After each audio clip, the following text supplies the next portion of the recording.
요한복음 16장 16절 말씀 보도록 하겠습니다. 조금 있으면 너희가 나를 보지 못하겠고 또 조금 있으면 나를 보리라 하시니. 20절입니다. 내가 진실로 진실로 너에게 이르노니 너희는 곡하고 애통하겠으나 세상은 기뻐하리라. 너희는 근심하겠으나 너희 근심이 도리어 기쁨이 되리라. 여자가 해산하게 되면 그때가 이르렀으므로 근심하나 아기를 낳으면 세상에 사람 난 기쁨으로 말미암아 그 고통을 다시 기억하지 아니하리라. 지금은 너희가 근심하나 내가 다시 너희를 보리니 너희 마음이 기쁠 것이요 너희 기쁨을 빼앗을 자가 없으리라. 24절입니다. 지금까지는 너희가 내 이름으로 아무것도 구하지 아니하였으나 구하라. 그리하면 받으리니 너희 기쁨이 충만하리라. 요한복음 16장 16절에서 예수께서 수수께끼를 냅니다. 당시 제자들은 예수님의 죽음과 부활을 인식하지 못했기 때문에 이 수수께끼는 그들에게 4가지 의문을 불러일으켰습니다. 첫째, 조금 있으면 보지 못한다는 것이 무슨 의미인가? 둘째, 조금 있으면 그를 본다는 것은 무슨 의미인가? 셋째, 아버지께로 간다는 의미가 무엇인가? 넷째, 조금 있으면은 무슨 의미인가? 예수님은 여기에 구체적인 답은 주시지 않았습니다. 잠깐의 시련과 기쁨에 대해 어렴풋이 말씀하면서 제자들을 위로합니다. 낙스는 이 부분을 구체적으로 해석을 했습니다. 그에 의하면 조금 있으면 이것은 약 18시간 후입니다. 너희가 나를 보지 못하겠고 예수님의 십자가의 죽음입니다. 또 조금 있으면 이 구절은 약 56시간 후 일요일 저녁을 의미합니다. 나를 보리라. 이것은 부활하신 예수님을 본다는 것입니다. 또 내가 아버지께로 감이라. 이것은 승천을 의미합니다. 낙스는 조금과 조금 사이를 십자가와 부활의 사이로 보았습니다. 문맥에서 1차적으로는 두 번째 조금은 부활을 의미하는 것이 분명합니다. 예수님의 죽음과 부활 사이는 짧아요. 사흘입니다. 그러나 고통스러운 기간입니다. 예수께서는 이 고통을 해산의 고통으로 비유합니다. 예수께서 십자가에서 돌아가셨을 때 세상은 승리했다고 생각해서 잠깐 환호합니다. 반면 제자들은 곡하고 애통하고 근심했습니다. 그러나 조금 후에 분위기가 역전되어 제자들은 기뻐합니다. 해산하는 여인의 고통은 불과 몇 시간이었습니다. 첫 번째 조금 있으면은 예수님의 부활을 나타낸다는 것에 대다수가 동의합니다. 그러나 두 번째 조금 있으면이란 구절에 대해서는 다양한 견해가 있어요. 부활이다, 재림이다, 부활과 재림 둘 다 의미한다, 오순절 성령 강림이다, 이런 이론들이 있습니다. 1차적으로는 당연히 부활일 것입니다. 그러나 재림과 성령 강림도 될 수 있는 것입니다. 설교자들은 이 3가지를 다 염두에 둘 필요가 있다고 생각합니다. 조금과 조금 사이를 승천과 재림 사이, 승천과 성령 강림 사이로 볼 수 있습니다. 우리는 어느 하나만을 고집할 수 없고 다중적 의미가 있다고 보아야 할 것입니다. 하나님이 보실 때 승천과 재림 사이 조금이에요. 잠깐입니다. 영혼의 관점으로 보면 마치 십자가와 부활 사이의 실제 사흘의 기간과 같을 것입니다. 가이드 포스트지에 실렸던 패드 번즈 목사님의 이야기입니다. 그가 담임하고 있던 교회의 교인이 점차 줄어들었습니다. 부활절 주일인데도 모이는 수가 적었습니다. 그날 예배가 끝난 후 번즈 목사는 교인들과 인사를 나누고 교인들이 돌아간 뒤 현관 계단 위에 서서 심란한 기분으로 거리를 내다보고 있었습니다. 그때 한 노파가 계단으로 접근해 왔습니다. 꽃을 팔며 다니는 할머니였습니다. 입은 옷은 허름했고 주름살이 많았지만 얼굴에 가득 미소를 담고 즐거워하는 표정이었습니다. 번지 목사가 말을 건넸습니다. 무슨 좋은 일이라도 있으십니까? 걱정이라고는 전혀 없어 보이는군요.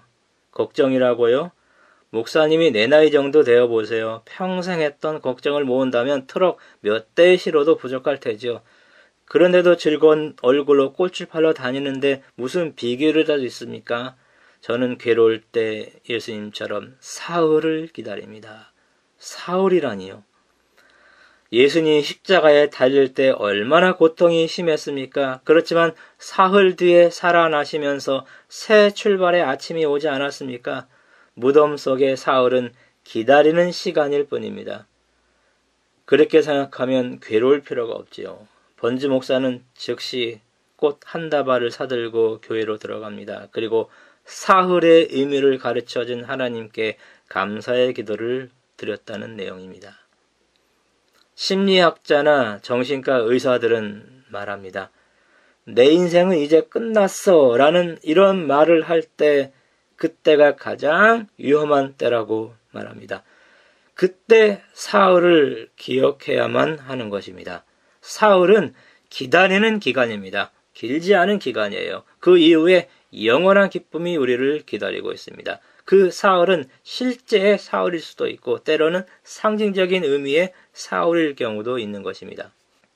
유대교 경전 주석서인 미드라시에 다윗의 반지라는 제목하에 이런 이야기가 있습니다. 다윗이 궁중의 세공인들을 불러서 말했습니다.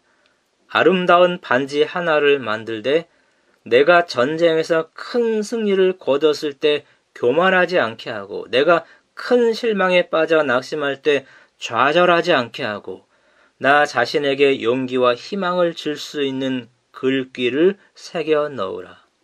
세공인들은 글귀 생각이 안 나서 고민하다가 결국은 솔로몬 왕자에게 조언을 구했습니다. 솔로몬은 이렇게 말했습니다. 이 또한 지나가리라 라는 구절을 말해 주었다고 합니다. 이 세상에 기쁜 일과 슬픈 일은 조금 있으면 지나갈 것입니다. 사람도 조금 있으면 변화될 것입니다. 니고데모도 3년 후에 변화되었습니다. 아리마대 요셉은 출교가 두렵고 사람의 영광을 하나님의 영광보다 더 사랑해서 비밀리에 몰래 숨어서 믿는 제자들 부류에 속한 사람이었음이 분명합니다. 그런데 그가 변화되었습니다. 제자들이 다 도망갔을 때 니고데모와 아리마대 요셉이 나타나서 예수님의 장례를 치렀습니다. 예수님의 형제들도 예수님이 살아계실 때는 예수님을 믿지 않았습니다. 요즘 말로 예수님의 체면이 말이 아니었습니다. 목사 자녀들이 교회에 안 다니는 격이었을 것입니다. 그러나 예수님이 돌아가신 다음에 예수님의 형제 중에 야고보는 예루살렘 교회의 기둥이 되었다고 갈라디아 2장 9절에 나옵니다. 그는 또한 야고보서를 기록했습니다. 유다도 유다서를 기록했습니다. 나머지 요셉과 시몬에 대한 언급은 성경에 더 이상 나오지는 않아요. 예수님의 누이들도 있었습니다. 마가의 다락방에서 기도할 때 예수의 아우들도 있었다고 사도행전 1장 14절에 말합니다. 예수님의 가족들은 결국 다 예수님을 믿었던 것이 분명합니다. 가족이 믿지 않아도 그들의 믿음이 시원치 않아도 우리는 여기서 위로받을 수 있습니다. 사람이 변화되는 기간이 얼마나 될지는 사람마다 다르다는 것입니다. 제자들도 예수님을 버리고 다 도망갔습니다. 그러나 조금 후에 예수님과 더 깊은 사랑의 관계가 맺어졌습니다. 상황도 조금 있으면 변합니다. 요셉의 경우를 살펴보십시오. 갖은 고생 다 하고 결국 30살에 이집트의 총리가 되었습니다.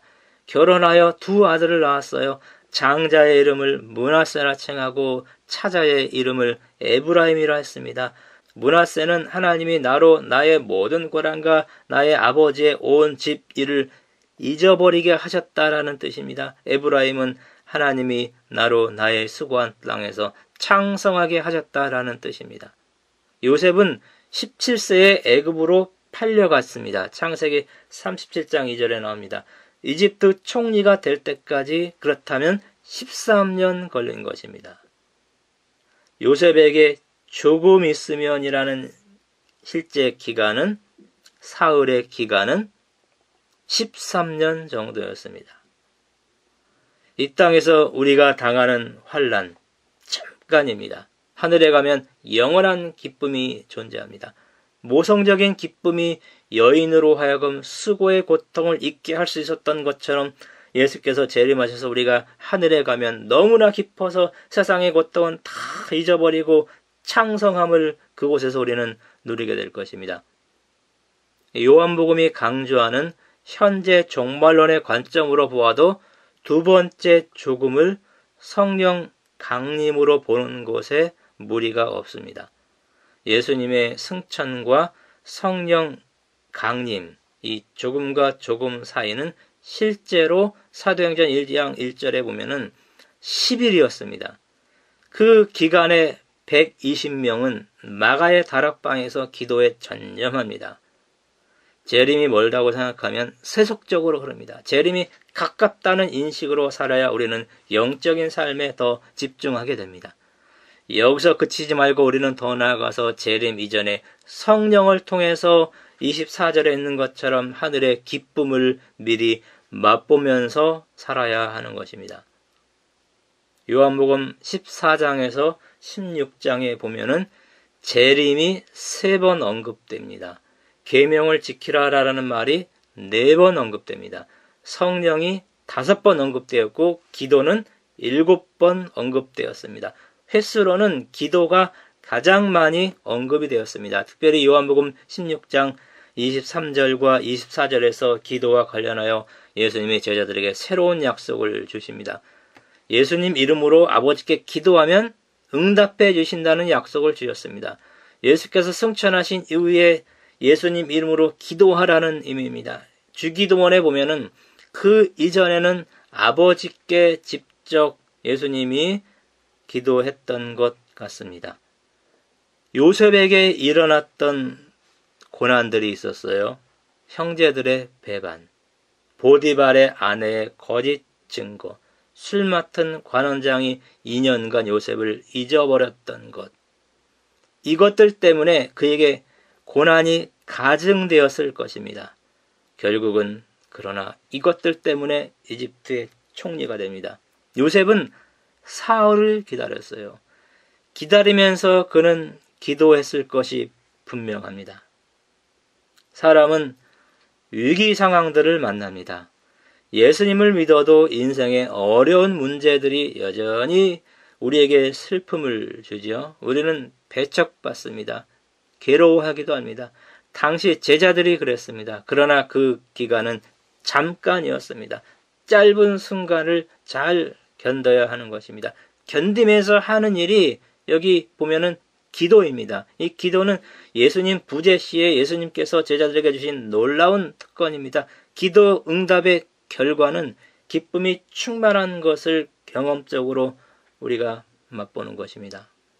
아폴로 15호를 타고 인류 역사상 4번째로 달에 착륙했던 제임스 어이는 최초로 라보라고 불리는 월면차를 타고 반경 10km의 달 표면 탐사에 성공했습니다.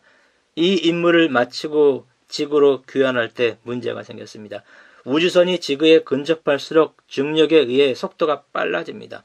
우주선의 속도를 조절하고 안전하게 착륙하기 위해서 대형 낙하산 3개가 펼쳐져야만 합니다. 그런데 하나의 낙하산이 펴지지 않았습니다. 모든 비상조치를 취했지만 소용이 없었습니다. 우주선은 조금 있으면 지구에 부딪혀 박살이 날 위기에 처했습니다. 그 순간 어이는 하나님께 기도했다고 합니다. 기도가 끝나자마자 갑자기 지구 표면으로부터 우주선으로 회유바람이 불어왔다고 합니다. 낙하산 하나를 편 것과 같은 효과가 있었다고 합니다. 아무 사고 없이 아폴로 15호는 귀환할 수 있었습니다. 그 후 그는 학개서 2장 6절을 인용하면서 이렇게 말했습니다. 하나님께서 제 기도를 들으시고 하늘과 땅과 바다와 육지를 진동시키셔서 회오리바람을 일으킨 것이라고 저는 믿습니다. 그는 이렇게 말했습니다. 조금 있으면, 기도하면서 잠깐 기다리면 하나님께서 놀라운 역사를 베풀어 주십니다. 조금 있으면 하늘과 땅과 바다와 육지를 진동시킬 것이다. 학개서 2장 6절에 나옵니다. 하나님이 개입하시겠다는 말씀입니다. 하나님은 실제로 바다를 진동시켜서 홍해를 가르셨습니다. 강을 진동시켜서 요단을 가르셨습니다. 여리고를 진동시켜서 여리고성을 무너뜨렸습니다. 아모리와 전쟁할 때는 하늘을 진동시켜서 태양을 기브온의 다른 아얄론 골짜기에 머물게 했습니다. 이런 상황의 변화가 없을지라도 조금 있으면 기도의 응답으로 한량없이 부어지는 성령을 받아서 우리는 24절에 있는 것처럼 기쁨이 충만하게 될 것입니다. 요한복음 20장 11절에 보면 마리아는 무덤 밖에 서서 울고 있었습니다. 여기 울다라는 클라이오라는 헬라어 동사는 땅을 치며 소리내어 통곡하는 것입니다. 간장이 끊어지듯 애곡하는 것입니다. 이 단어는 요한복음에서 모두 죽음과 연관해서 사용이 되었습니다. 첫 번째 조금이 예수님의 죽음을 나타낸다는 강력한 증거가 됩니다. 이른 새벽 다른 사람들이 잠들어 있는 시간 골고다 언덕에서 막달라 마리아의 울음소리가 들렸습니다. 예수님의 시신이 없어졌기 때문입니다. 주석가 렌스키는 이렇게 설명했습니다. 막달라 마리아는 예수님의 시신이 없어진 까닭에 울었으나 만약 그날 예수님의 시신이 무덤 속에 있었더라면 그녀와 우리는 영원히 울게 되었을 것이다. 그녀의 부르짖음은 그날 1시간만으로 좋겠습니다. 그녀의 통곡은 곧 기쁨으로 바뀌었습니다. 그녀의 애통은 곧 찬양으로 바뀝니다.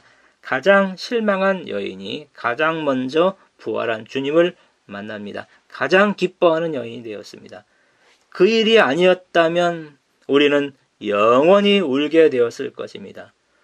그래서 하나님은 여러분에게, 저에게, 우리 모두에게 그 일, 여러분 삶에 일어났던 그 일이 일어나도록 허락하신 것입니다. 우리가 영원히 울지 않게 하기 위해서 그 일이 일어나도록 허락하신 것입니다. 잠깐의 곡, 애통, 근심, 고통, 이게 있을 수 있어요. 그때 기도하십시오. 그러면 조금 있으면 하나님이 개입하십니다. 우리에게 기쁨이 충만할 것입니다. 이런 경험을 하시면서 하늘의 기쁨을 미리 맛보면서 사시는 우리 모든 성도 되기 바라면서 말씀 마치겠습니다.